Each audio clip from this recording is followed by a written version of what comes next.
Hey, what's up everybody? It is Kellen here from Start Your Systems and welcome back to MXGP Pro, where today we're going to be discussing the 2019 MXGP of the Netherlands from this past weekend out Valkenswaard, which I am also playing in MXGP Pro today, as you can obviously see. So we're going to go ahead and jump in and have a nice little discussion about the fun that was this weekend. Decided to ride as Arnaud Tonus today. No particular reason other than I just scrolled through the list of riders in MXGP Pro, and he, technically speaking, is still on the same team from this game as he is in real life, Willow Yamaha, so just kind of made the most sense aesthetically wise. But Tonus didn't really have that great of a weekend. He seems to continue to have these struggles with like one good moto, one bad moto kind of each week, and got to work on consistency for him.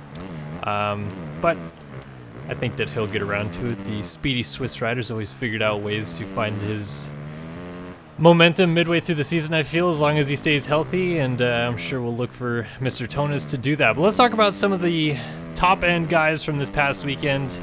And I'll start off with the mystical man, Antonio Cairoli, who for the first time in his career has won the first 3 GPs of the year. That's never ever happened for Antonio, so with age, I guess he just seems to get better and better, does Antonio, and obviously Hurling's not being here is a big contributor to this, but a 1-1 performance once again for the Italian on the weekend. Has a pretty sizable points lead now. I think it's close to about 1 moto's distance over Tim Geiser, and he just looked like normal Tony just all weekend long. Now the first moto, Anstey gets the lead and is keeping him at bay. Like, I wouldn't say pulling away, but he's definitely got like a decent little gap going on him, maybe 3 or 4 seconds, and then Anstey supposedly hit neutral right after the finish line jump, going into a little switchback right over the front of the bike, and the bike like landed on him very awkwardly to have his foot peg go right through his pants, and he was like attached to the bike via his pants. Like, they tried to stand the bike up, and they're basically lifting him up with it because he was just attached to the bike. So yeah, Anstey had a rough ending to his first moto there, essentially. Got going, I don't remember exactly where he was able to finish, but I don't think it was in the top 10, maybe around 15th or so, if I remember right. But yeah, then Tony took advantage of it from there, cruised to the easy victory, then second race hole shot, and out of there. So, man, this is definitely Cairoli's championship to lose, just because it's going to be a little while still before, you know, Hurlings comes back. It's definitely not going to be this next week at the next GP that we're going to see him back. He still hasn't even gotten back on the bike yet. Fortunately for his sake, there's supposed to be a 1-month break coming up. And, you know, I think they're thinking he could potentially be back after the 1-week break is up, but, you know, optimistically speaking, he's going to be out at least another couple rounds. So with Cairoli developing such a large lead in the championship this early in the season, it's really himself that would probably lose it at this point by taking himself out. I mean, we're only 3 GPs down, but I just don't think that we can count on Geiser to consistently beat Cairoli, and nobody else has really even come close, except for Anstey, obviously, in this first moto. But Anstey has had such a whirlwind of a season thus far, you can't even come close to considering him a championship contender until a lot of things go his way, per se, and I don't really foresee that happening. But behind Tony, a solid first moto from Clement de Salle. Was able to pick up a second. He probably would have finished second regardless, but I think he was helped a little bit, obviously, by the Anstey crash. And then Geiser had another big crash. So 3 weeks, 3 big crashes, or 3 rounds, 3 big crashes, I should say, for Geiser. Clipped his right foot on a little anthill inside jump and just absolutely got sent off the side of the bike. He said in one of the post-race interviews I heard that it really wasn't that bad. Like, he just kind of rolled off the bike and didn't even feel like any ill effects from it and got right back up. But again, as the camera view shows us, like, you don't really see him hit the ground, but suddenly you just see the bike flipping through the air. And yeah, man, when Geiser crashes, he makes sure that they are big ones, and this was definitely another pretty big one, I felt like, even though Tim says it wasn't so much in his standards. But, you know, rebounded second moto, right up there second, basically trailed Cairoli the whole moto. Couldn't get within striking distance at any point, but was, you know, close enough to think about it on a couple times, and you know, just keeping him, you know, Tony was just kind of playing that race to a T, just keeping him enough distance behind that he can't attack or do anything, and while conserving energy for late in the moto in case Geyser had a late race push, Tony could respond. I mean, that's the kind of stuff that comes with being a crafty veteran like Cairoli, and just being able to conserve energy, especially on a track like Valkenswaard, where you'd get your energy sapped down a little bit more from it being a rough sand track that you're just hitting sand whoops the whole time. Cairoli's always been really, really good at managing races like that, and he did it again. That being said about Valkenswaard, though, very different looking Valkenswaard than I've ever remembered seeing in the past. It really, to me, looked like a kind of pseudo mix of Millville and Southwick, where like a lot of the straightaways were pretty, I don't want to say hard packed, but you know, when you consider this is supposed to be a sand track per se, they were definitely not sandy. They were just kind of like, you know, little bit of loose soil, but very defined chop, like breaking bump type chop that you don't normally see in the sand. So I felt interesting to see for a change in Valkenswaard. I mean, the corners still definitely got chewed up pretty good. You know, there's a lot of spots on the track that are sand rollers and things like that. So it was noticeably a more challenging track than just a regular hard pack type track, but it was still kind of weird to see for Valkenswaard that it was that much different. Not sure what that is, whether it's just wear and tear over years on the track or what have you, but I digress. Track is always going to be as it should. So yeah, behind Geyser, wow, another solid performance from Van Horbeek. The AS Honda rider, I think, AS Honda, goes 5-3, ends up in fourth, so just missing out on the podium, but technically tied for third overall with Geyser, who ended up, beating him in that last moto, so he gets on the podium. But man, oh man, this is looking pretty solid for Van Horbeek moving forward at this point, and it just doesn't seem like it's going to stop anytime soon, because we've gone to three pretty different tracks, I would say. You could kind of make some comparisons between Argentina and Valkenswaard on some levels, but, Matterley much different, and he's still inside of the top 5 there.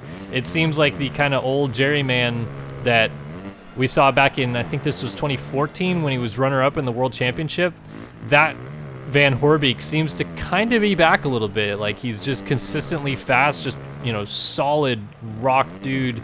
Just always seems to find himself right there in the mix in the points, and battling with those guys. So it's good to see, because from a guy that was debating retirement to be back out here and basically challenging for podiums every week, it's always great to see. And, I think that if he wants out of that ride at some point, a factory ride will open up for him at some point. But it sounds like he's pretty happy with his program. And, I mean, if it's working, why change it? So I think that, that's good for Van Horbeek. Good for that AS Honda team that, really just out of the blue making a last-ditch effort to put Van Horbeek out on the track for the GPs, and it's paid off big time for them so far, at least in my opinion. So that's really cool for him. And then behind that, Arminas Jasakonis rounds out the top 5 in the GP class this weekend. Kind of as expected, I would feel. Jasakonis has been a tremendous sand rider over his career, and he's gigantic. He's very tall, so always works a little bit better for him in the sand. But this is not, a fluke ride or just a sand kind of result for Jasakonis. He's gone 6.65 now to start the year. He is right in the mix with, all the elites essentially week after week, and in my opinion has just been riding great. So I'm going to keep looking for Jasakonis to improve slowly but surely as he gets more and more used to the Husky, and yeah, this is good to see out of him. Let's see, other notables if I can think of any. Bad weekend for Tommy Searle, went down twice, had a bad qualifying race as well, so just a lot of things not go his way. He ended up 21st overall, so that was definitely not what Searle wanted. Obviously, we talked about Anstey. He ended up 10th overall. He had a pretty good second moto, but still nothing like what we probably would have seen him out of him in the first moto. Yeah, I mean, I don't know. I just feel like the GP class is pretty standard this weekend. Not a lot of massive drama out of the MXGP class. A Cairoli dominating kind of 1-1 performance for the most part is kind of the norm until Hurlings returns, I feel, and yeah, that's exactly what happened. So let's move to the MX2 class, where I feel like there's a little bit more talking points going on in that series at the moment.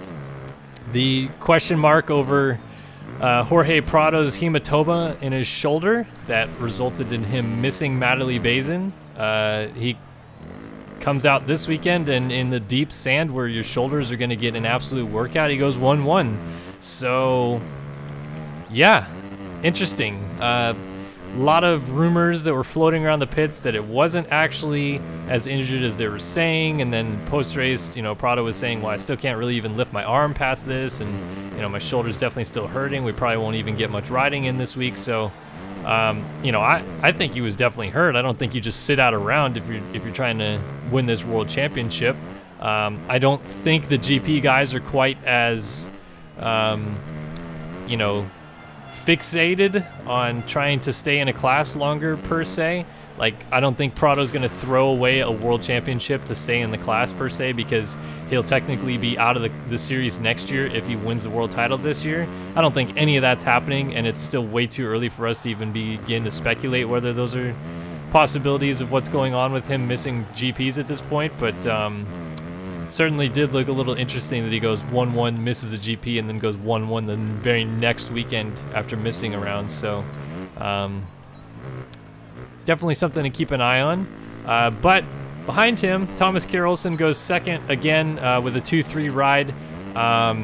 Probably should have went 2-2, but faded late in the second moto and got passed by an absolute charging Jago Geerts, who has been tremendous in the sand in the past. He's from Belgium, so obviously he kind of grew up in the sand a little bit, but yeah, Geerts rode amazing this weekend. Just didn't really work out for him in the first moto. I believe he actually had a minor fall and then had to charge back and finished, I think, 6th or 7th or so. But then the second moto charges forward, gets himself up on the podium overall by passing Olsen on the very last straightaway, launches the wall jump right before the finish line and passes him. Crafty little move out of Geerts for sure. And cool to see, you know, Geerts get up on the podium. I think that that'll do well for his confidence moving forward. He seems to be healthy, seems to be fit. He just doesn't seem to be getting starts most of the time, and which is kind of weird because he's on a Yamaha, which has a tremendous amount of horsepower, and he's a pretty small dude. He's not that big, so you would think he would be able to pull decent starts, but maybe just something isn't clicking with him, and maybe if he starts up front, he'll stay up front more often. But even this round, not getting a good start and charging forward was kind of the status quo for him, and worked out, but it's not always going to work out, especially when he's not on his comfortable sand surfaces like that. So cool to see Geerts on the podium. Olsen, like I said, retains the red plate. Behind them, Calvin Valandren goes 4-4 for 4th. I mean, just pretty solid ride out of the South African Dutchman. I don't really even know what to call him, because he keeps calling himself a Dutchman at this point. I know he's lived a lot of his life in the Netherlands, but he was born in South Africa, and he's raced at the Donations for South Africa before. Obviously, there's the whole fiasco about him last year about, you know, South Africa not being thrilled with him, and then he basically, you know, disowned his South Africanism for the Donations and raced for the Netherlands, and now he's basically saying he's a Dutchie. So interesting dynamic for Vlaanderen, but I digress. That's nothing about the race this past weekend. He just did a solid 4-4 effort. Yeah, I think he needs to get a little bit better. Not sure what's missing for him lately, from being, you know, a GP winner last year to now kind of not being able to find the podium yet this year kind of thing.